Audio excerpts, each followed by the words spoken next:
Olá, pessoal. Eu sou o professor Leandro Dias e vou ministrar para vocês aqui a disciplina Programação Orientada a Jogos. Vamos a ela? Então, aqui, pessoal, nessa aula de revisão, nós vamos falar sobre as 4 unidades que vocês trabalharam estudando a apostila. Então, na primeira unidade, eu abordei a história dos videogames.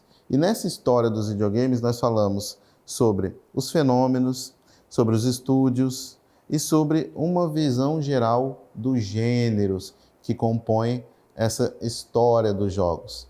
Então vamos relembrar um pouquinho do que nós trabalhamos anteriormente.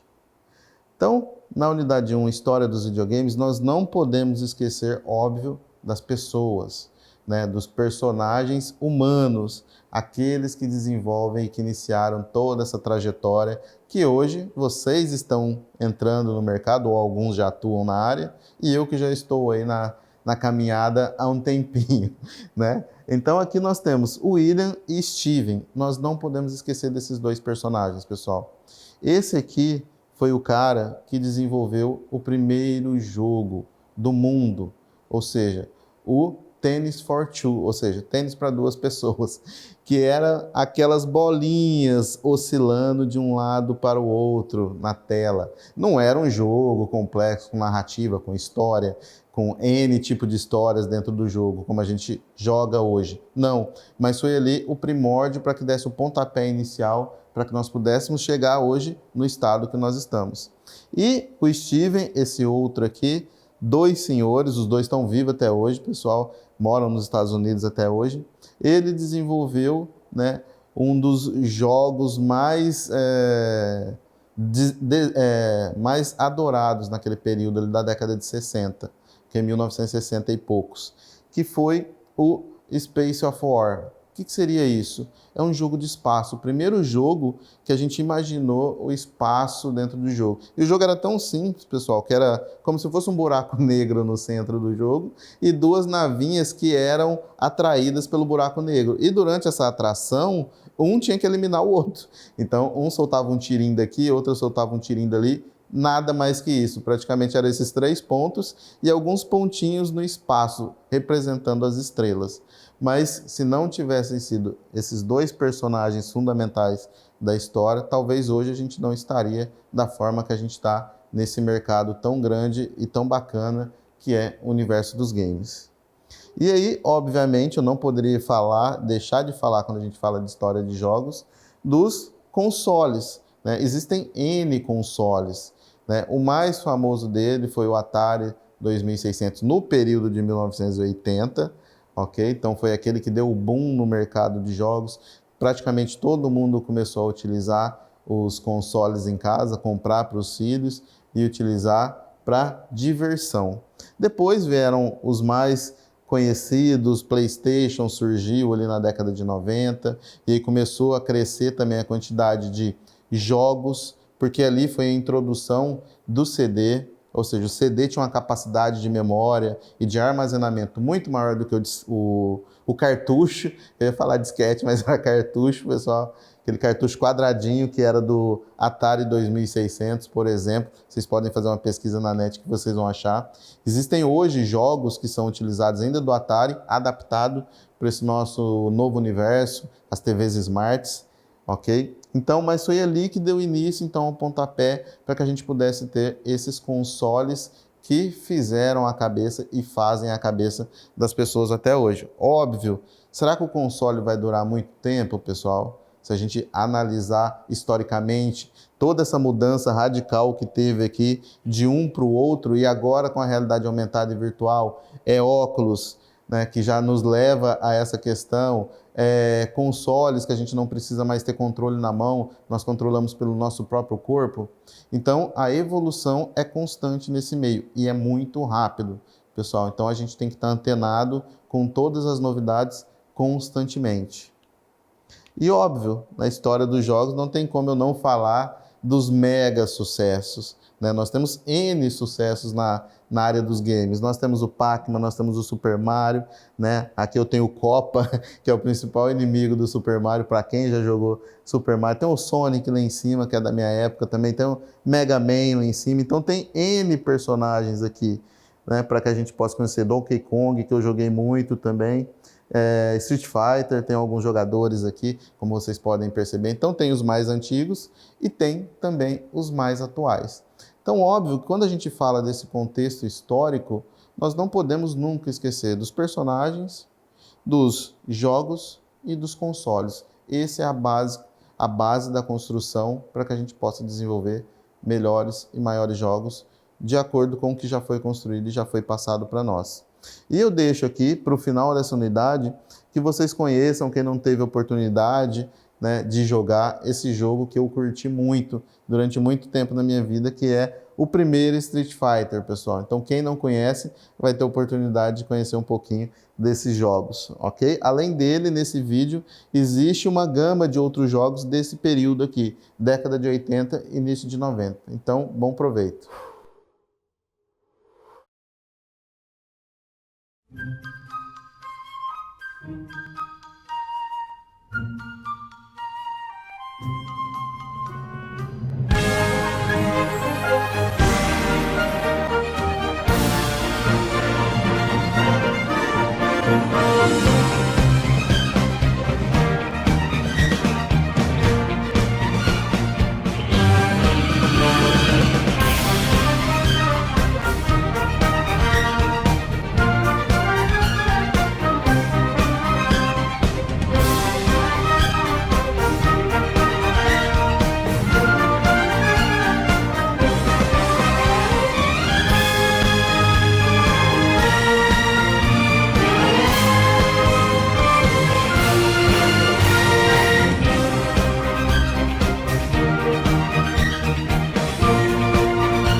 Olá pessoal, continuando então a nossa saga da nossa revisão, nós entramos na unidade 2.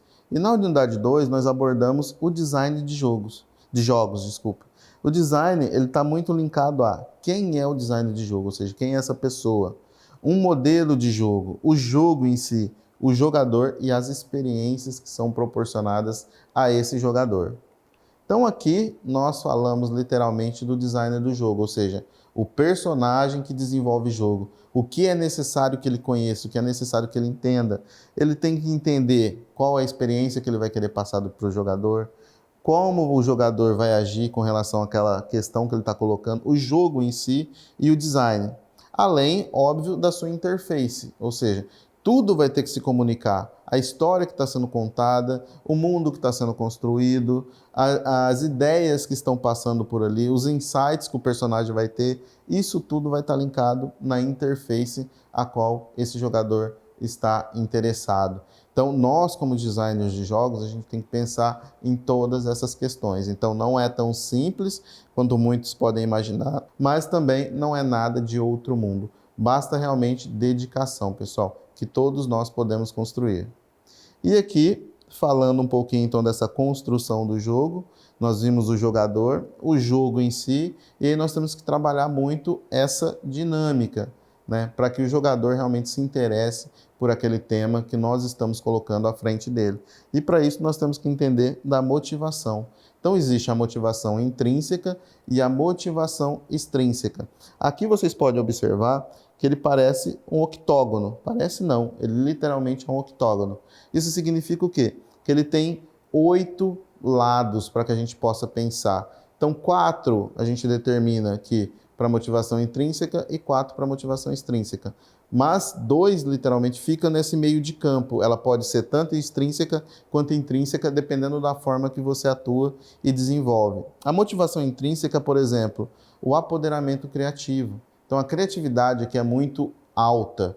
Isso significa o quê? Você tem que estar com a criatividade em dia para que você realmente possa fazer com que o outro, o jogador, também tenha criatividade ao estar naquele momento. Influência social, né? Quando nós nos influenciamos social, nós podemos pegar um exemplo claro disso, o Facebook, né? Que não é um jogo, mas ele é quase que um jogo ali, literalmente virtual, que é você se engajar por tudo que está acontecendo em comunidades, seja com seus amigos próximos, seja com familiares distantes, ou seja com amigos de outros países. Então, isso é influência social. Isso me motiva intrinsecamente. Né? Isso significa o quê? Que eu me motivo porque eu quero me motivar, não preciso de nada externo. Quando nós falamos da motivação extrínseca, nós estamos falando de realização, propriedade e escassez. Quando a gente fala desses elementos, significa que eu me motivo porque eu preciso de algo externo. Uma das questões da motivação extrínseca que nós podemos abordar é a questão financeira. Eu só faço se alguém me pagar para fazer aquilo. Isso é motivação extrínseca. Não parte de você. Então, você só vai executar se alguém te der algo em troca. E aí entra esse elemento da escassez. E pode ser trabalhado tanto a escassez quanto a perca. Eu vou perder se eu não construir aquilo. Então não parte de mim. Não, eu vou fazer porque eu gosto. Não, eu vou fazer porque eu estou recebendo para aquilo. Então esse é um elemento, né, que deixa muita gente assim, peraí, eu preciso entender um pouco melhor esses elementos. Então seu jogador, você vai querer o quê? Que ele tenha esse raciocínio de que você só vai dar para ele aquilo que ele comprar de você ou não. Que você quer que ele realmente faça porque ele vai gostar de fazer aquilo e ter o resultado final. Então, esses elementos precisam ser muito bem pensados nessa narrativa, nessa construção desse jogo que você está desenvolvendo. E aqui, para finalizar essa parte, eu deixo um pouquinho também, né, das experiências do jogo, ou seja, a teoria dos jogos, que é aquela estratégia que eu falei para vocês, que é o MDA, Mecânica, Dinâmica e Aesthetic, que é a estética do jogo. Então, curtam esse vídeo, que é muito interessante para o conteúdo que eu estou abordando para vocês. A gente já falou antes sobre a framework no vídeo sobre a experiência de jogo. Esse é um artigo publicado em 2009, escrito pela Robin Huenick, game designer do Journey, e pelo Marc LeBlanc, programador de System Shock e Chief The Dark Project. A gente sempre está em busca de desenvolver jogos divertidos, entre aspas, mas essa é uma forma muito simplória de se tratar a experiência do usuário. Por isso, game designers, ao contrário dos jogadores, não podem se contentar somente em fazer um jogo divertido. Ele precisa trazer algo mais para que o jogo seja significativo. O MDA cita 8 tipos de experiências estéticas, que podem ser combinadas.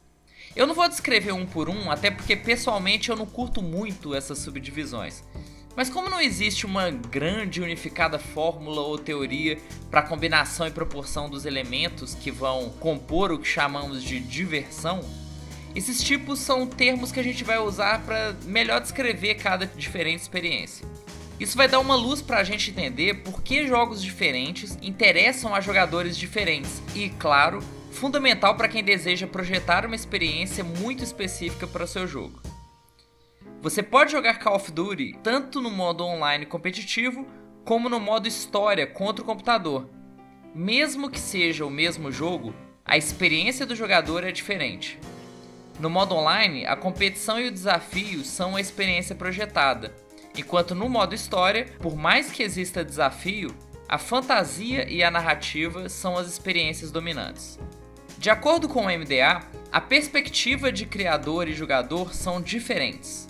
O criador atua nas mecânicas para gerar dinâmicas e não tem qualquer poder sobre a experiência estética do jogador. Já o jogador toma decisões e, empiricamente, vivencia uma determinada experiência estética, reagindo a dinâmicas propostas pelas mecânicas do jogo, as quais ele não pode modificar durante a partida. A menos que ele esteja usando um hack, mas aí é outra história. Porém, e aqui eu já estou extrapolando a Framework MDA, o jogador pode compreender as dinâmicas e determinar novas guias e formas de se jogar não previstas pelo criador. Esse é o famoso macete no joguinho, que te coloca em uma posição de vantagem e quebra a experiência proposta pelo game designer. Isso a gente vai chamar de metajogo, e isso pode ser incorporado no game design. Na real, esse vídeo todo foi só para criar a base do meu próximo vídeo, que vai ser sobre meta. E é um conteúdo que eu tô louco para compartilhar com vocês. Dei uma lida na Framework MDA porque ela é base para boa parte das discussões que vamos puxar aqui. E pô, são só 5 páginas e o artigo está disponível online, não tem por que não ler. Obrigado por ter visto o vídeo, compartilha, deixa um like e até o próximo. Ah, e se quiser apoiar o Eixo de Estúdio, com a quantia que você quiser, é só entrar lá no nosso Apoia-se. Time over. Draw game.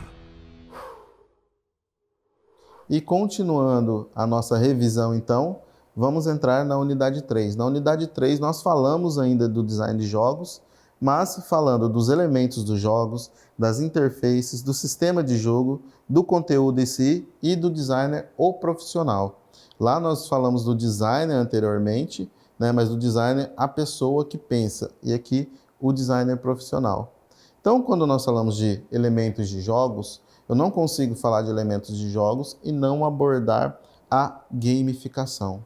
Então, a gamificação é um conteúdo amplo, complexo, dinâmico, mas muito interessante de ser estudado. Então, fica uma dica aí para que vocês pesquisem um pouco mais sobre gamificação. E uma das pessoas, a mãe da gamificação, que nós podemos dizer, é a estudiosa, doutora, pesquisadora, jogadora e desenvolvedora de jogos, Jane McGonigal. Então pesquise sobre ela que vocês vão ver muitos vídeos, textos interessantes dela abordando essa temática. Então quando nós falamos dos elementos dos jogos, nós temos que pensar nesse desenho dessa pirâmide apresentada para vocês. Então qual que é a base do meu jogo?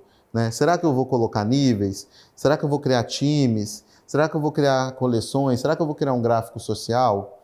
Isso é a base dos jogos. Então, se você vai pensar num jogo, isso tem que conter. Óbvio, não precisa ter times, avatar, coleção, tudo num jogo só. Mas você tem que escolher alguns deles para que você possa desenvolver nas pessoas esse olhar da motivação. No segundo momento, as mecânicas. A mecânica é aquilo que vai fazer com que o jogador se engaje literalmente no jogo. Então ele vai se engajar por quê? Porque você está pensando em vários desafios para ele durante o processo.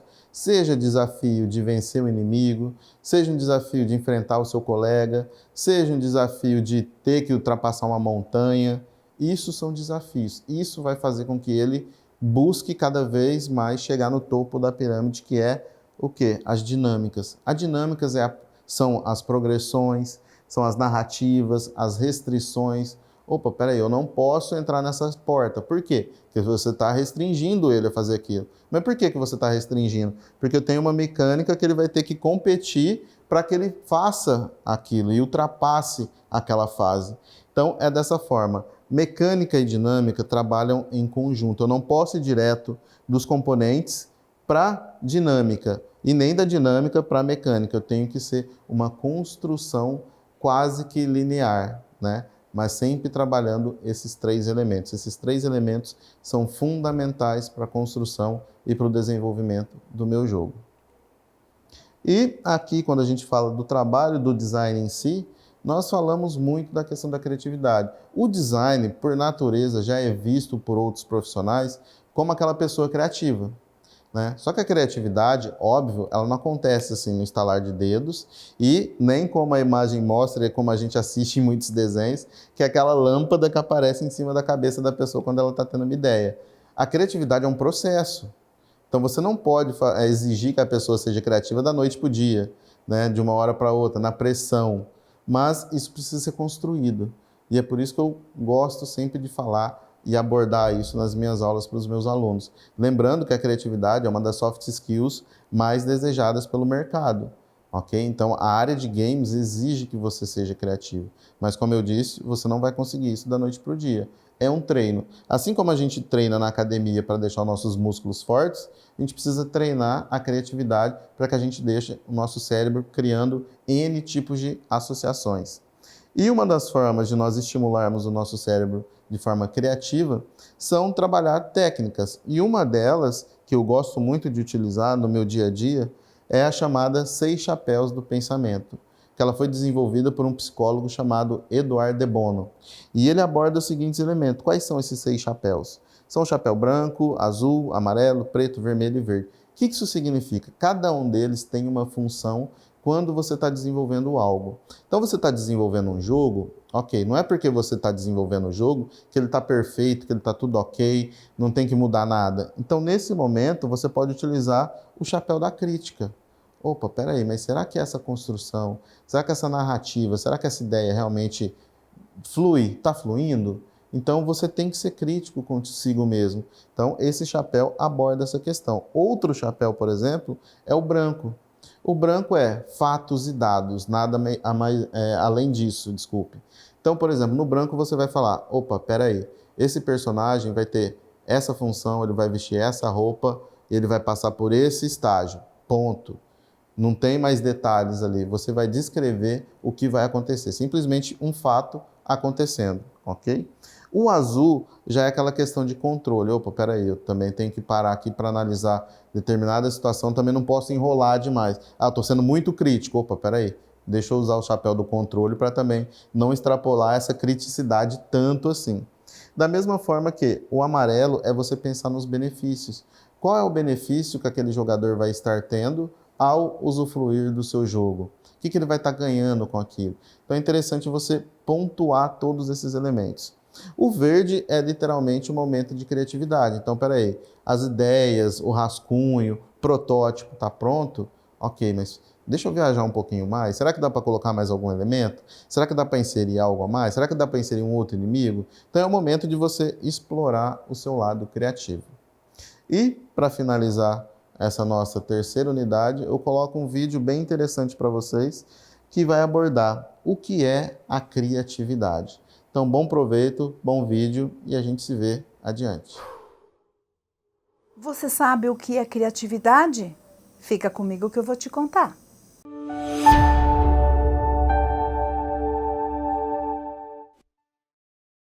Algumas pessoas definem criatividade como um dom. Ou você nasce criativo ou nunca será criativo. Na verdade, a criatividade é uma habilidade do ser humano. Todos nós nascemos criativos, todos nós temos criatividade desde o momento em que nascemos. Ao longo do tempo e por força da educação, a gente vai perdendo essa habilidade da criatividade. Primeiro em casa, quando se é muito pequeno, quando o pai ou a mãe, isso não pode, assim não pode, não deve fazer isso, e a criança vai sendo tolhida aos poucos da criatividade, ela vai perdendo a criatividade. Quando chega na escola e nas fases educacionais, há regras estabelecidas, há notas a serem alcançadas, há muita regra a ser cumprida. E aí a criança, o adolescente, o adulto vai perdendo ao longo do seu desenvolvimento a habilidade de ser criativo. As crenças, a cultura vai fazendo com que a gente perca a criatividade também. Isso não deve, isso é pecado, isso não pode. A gente vai deixando ao longo da nossa existência a criatividade adormecida. Aí chega um momento em que você se vê perdido ou querendo fazer alguma coisa nova e precisa despertar a criatividade dentro de você. Por ser uma habilidade, você consegue despertar a criatividade e fazer com que ela ressurja dentro de você. Mas para isso há necessárias algumas condições. É necessário você ter um gatilho. O gatilho pode ser a motivação para você despertar a sua criatividade. E essa motivação ela pode estar gerada na solução de um problema. Você se vê com a necessidade de fazer um bolo e não tem a quantidade de farinha necessária. E você decide criar uma nova receita usando uma outra farinha para complementar aquela farinha de trigo que não tem na sua despensa. Você usou da sua criatividade para resolver um problema momentâneo. Tendo um gatilho, tendo um problema a ser resolvido, uma motivação que faça você despertar a sua criatividade ou usar a criatividade para resolver o problema, você gera um benefício do bolo ter sido realizado, ter acontecido e ter ficado delicioso. Você resolveu e você criou um benefício. Com gatilho e com benefício, você começa a despertar a criatividade, mas... Bom, no vídeo sobre a criatividade, a pesquisadora fala um pouquinho dessa questão, né? Que muita gente tem a ideia de que criatividade e imaginação sejam a mesma coisa, mas não são. A criatividade ela acontece a partir da sua imaginação. Então nós temos que trabalhar muito a imaginação, ok? E agora, na nossa aula de revisão, vamos falar um pouquinho do que nós abordamos na unidade 4. A unidade 4 nós falamos sobre a escrita dos jogos e contando histórias interativas. E aqui nós abordamos técnicas básicas de contar histórias, quais são os tipos de tramas, a história interativa e os mecanismos da história. Então foi isso que nós abordamos. Vamos rever um pouquinho então. Quando a gente fala de técnicas de contar história, eu tenho que saber que, comumente, quando a gente fala contar história, eu creio que muitos de vocês devem ter pensado naquele momento em que os nossos pais liam história pra gente, aquele famoso Era Uma Vez. Isso é válido para contar uma história de um game? Óbvio que é. Porque é uma narrativa construída e nós temos isso incutido no nosso cérebro, porque nós passamos por esse momento. Então, ou seja, a gente imagina que uma grande quantidade do mundo também passa por essas mesmas situações. Quando a gente estuda o jogador, quando a gente estuda as pessoas, a gente sabe que todas as pessoas praticamente gostam de uma história. Por isso que a gente assiste muito filme, por isso que a gente assiste muita série, por isso que a gente ouve muita música. Então nós somos motivados por essas histórias contadas por essas pessoas, seja através de um jogo, seja através de um texto, seja através de uma música. E, óbvio, quando a gente fala da história do jogo, a gente tem que pensar nesse jogador, como esse jogador vai reagir mediante as histórias que estão sendo contadas. E aí é interessante frisar uma questão, pessoal, que é cada pessoa tem uma vivência. Então, nem tudo aquilo que você passou na sua vida é igual ao que eu passei. Então, as pessoas também vão discernir e vão pensar e vão se motivar de formas distintas. Por isso que a gente não pode pensar numa única forma de motivar as pessoas. Ah, eu vou colocar só matando na cabeça. Isso é um tipo de motivação. Tem gente que gosta de atirar na cabeça dos outros quando está enfrentando inimigo. Mas vai ter pessoas que não, que gostam, de repente, de passar uma rasteira na pessoa. Vai ter um momento que ele vai querer, sei lá, mutilar a pessoa. Então tem N formas de motivar as pessoas. Então por isso que é importantíssimo nós conhecermos quem são essas pessoas. E óbvio, a espinha dorsal do jogo é o quê? É fazer com que o jogo não se perca, que o jogador não conheça mais o que ele está fazendo ali. Ele começou o jogo de um jeito, chegou no meio do jogo de outra e está acabando de outra. Isso faz com que ele perca a referência de estrutura de jogo. E isso deixa ele não em estado de flow, como a gente já comentou com vocês. Ou você vai deixar ele ansioso, ou vai deixar ele estressado. E isso nós não queremos, porque senão ele vai largar seu jogo ali e não vai jogar nunca mais. E além do mais, vai nas redes sociais defamar do seu jogo.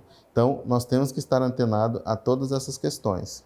E, óbvio, não esquecer que, seguindo esse caminho, essa linha, essa estrutura, essa espinha dorsal, qual que é o caminho? Tem uma linha uma espinha dorsal, mas não necessariamente ele precisa chegar nela retinho, como vocês podem ver, que é o caminho. Por onde que ele vai passar? Vai passar por N desafio, por N situações, mas a espinha dorsal lá no início do jogo, quando você falou para ele e mostrou a cena cinematográfica, significa que ele precisa salvar a filha dele. Então, ele vai passar por N desafios, mas lá no final, ele vai chegar e vai conquistar isso, vai salvar a filha dele, vai salvar a esposa, vai, sei lá, salvar a rainha, vai chegar no final da corrida. Então, você tem que trabalhar esse caminho. E, óbvio, manter o jogador ali durante o momento que ele esteja.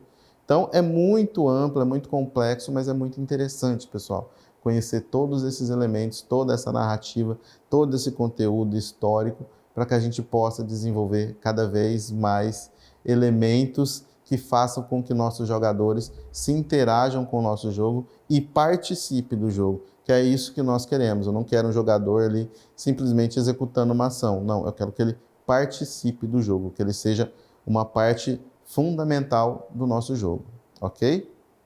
E como dica para empolgar um pouquinho mais vocês, pessoal, que eu sei que vocês estão gostando, curtindo a disciplina, compartilhando com os amigos, com familiares, o conteúdo que vocês estão tendo aqui, eu deixo essa referência para vocês aqui, que é uma das referências mais utilizadas no mundo todo. Já foi traduzido em mais de 10 línguas para que as pessoas possam usufruir e conhecer o que é o desenvolvimento dos jogos, que é o livro Level Up, né? Um guia para o design de grandes jogos, do Scott Rogers. Então, ele é uma referência para quem quer trabalhar com desenvolvimento de jogos. Então, leiam, busquem.